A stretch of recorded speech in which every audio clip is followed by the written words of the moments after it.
જય સિયા સનાતન સત્સંગમાં આપનું હાર્દિક સ્વાગત છે.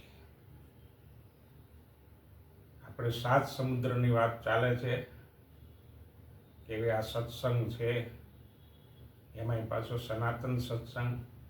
તો કયા સમુદ્ર જેવો? તો એમાં આપણે પહેલા સમુદ્રની ચર્ચા કરીશું, લવણ સમુદ્ર. લવણ એટલે ખારો. આ સત્સંગ છે ને ભાઈ, જેણે કોઈ બી કર્યો નથી, જેનો સ્વાદ જેને ચાખ્યો નથી, એ સૌથી પહેલી વખત આ ભક્તિના માર્ગમાં ડગલા માંડે અને સત્સંગમાં સામેલ થાય તો એને પહેલાં તો ખારો લાગે. આપણા સંતોએ સંતવાણીમાં પણ કીધું છે કે પ્રથમ લાગે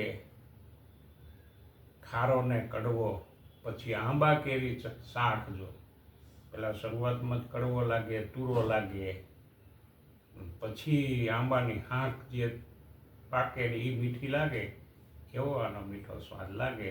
પણ શરૂઆતમાં જે છે એ થોડુંક આકરું લાગે.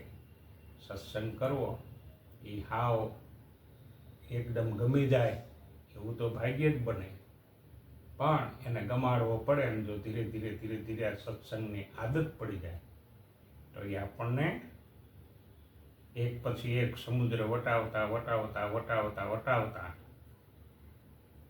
મીઠા પાણીના સમુદ્ર જેવો, અમૃત જેવો થઈને ઊભો રહે.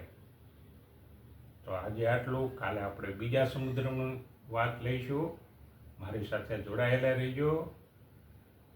જય શ્રી કૃષ્ણ.